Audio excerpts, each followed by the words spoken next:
weather apps now. If you feel like home prices continue to rise, you are right, but that certainly does not mean that the housing market here in our area is stagnant. In fact, far from it. Charlotte Mabry is here to take us to real estate school this morning and give us kind of an optimistic outlook. So good to see you. Good morning. Good to see you as well. Thank you for having me. You are a fan of research, so Yes. You have done your research to make us feel a little bit better this morning. Well, I hope so. You know, I had a conversation a few weeks ago with someone who said, you know, I've decided that I'm going to stop my real estate search because I'm afraid of the election. And so it made me start thinking, okay, is that a valid thing to do, to be afraid of an election? So I got to looking at my almost 40 years of doing this. I've been through 9 presidential elections. So I went back and thought about that a little bit, and I thought, well, you know, quite frankly, I cannot think of a time that it really made that much of a difference. Right. Now, every election year, I heard this same conversation, I'm afraid of the election. I did hear that every time. But the actual results of that, I really did not see that much difference.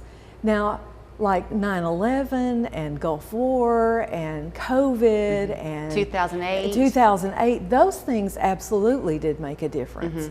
But those were not things driven necessarily by a presidential election. The mortgage crisis in 2008 really did start with a policy change from Bill Clinton that he changed, and the mortgage bankers ran with that.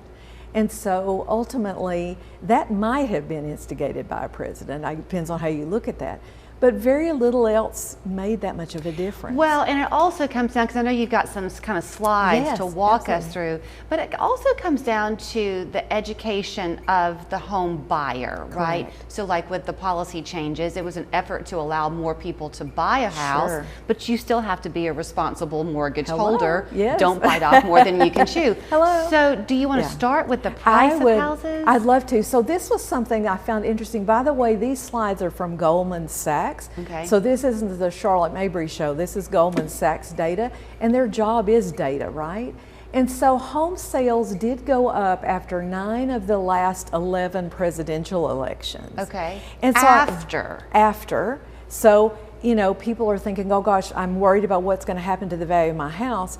Well, in 9 of the past 11 elections, home prices actually went up. Now, if you'll notice, there are some bars after someone was elected where home prices actually went down, but that's less correlated to the election itself and more to economic data. Okay. And these things in the 1980s, that was economic policy. I guess I think I'd be more worried about who do we elect to Congress Right. than maybe the presidential election. Also, if you're old enough to have lived through the 1980s, taking a look at the fact that the home sales still went up, that was when interest rates were double digits. Absolutely, and we're going to talk So- about mortgage rates here in just a minute as well. All right. And so the next slide there shows that home prices actually went up as well. Not just the amount of sales going up, but home prices have gone up 7 out of the last 8 elections. Okay. Now that one in 2008, 2009 area, that is where home prices did go down. Again, was that the result of a presidential election?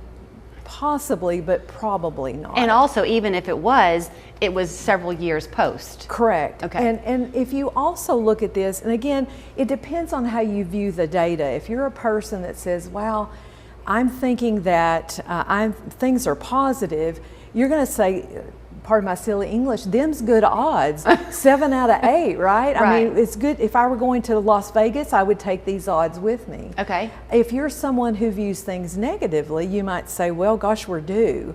We're due for something bad to happen. And I don't think that way. And I don't think the data presents that.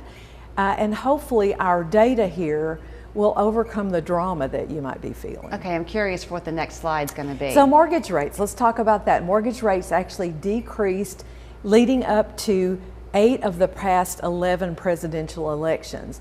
That probably was on purpose.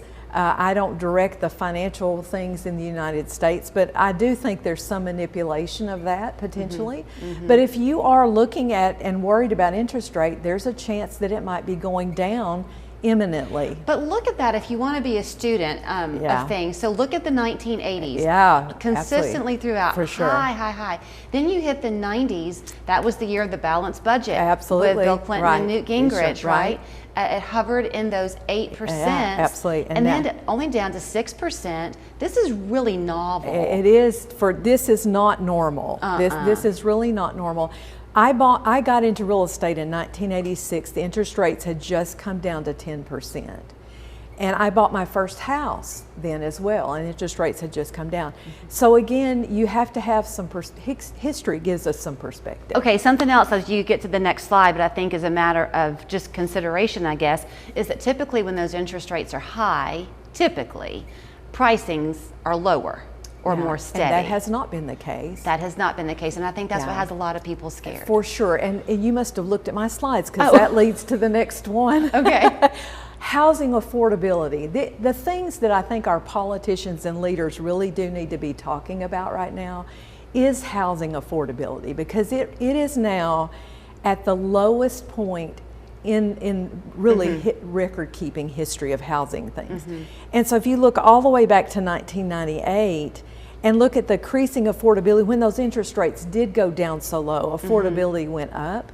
But we now have the lowest point there, and that is a result of high interest rates and high prices. Both. So we've got to wrap it up, but the moral of the lesson today is don't be afraid to buy, just be smart. Just be smart. And you know, if you are having a life event, like you need to be transferred, or maybe you've outgrown your house, you have new children, or you're getting married, don't be afraid to go out there and start that process. And I'll say this on the start as I show you her information to where to find her. If you are a first-time home buyer, don't be afraid to have a starter home. There is no shame in that either. Absolutely not. We don't all have to begin with a high dollar home for our first purchase. Surely. CharlotteMabryTeam.com is her website. Thank you, teacher.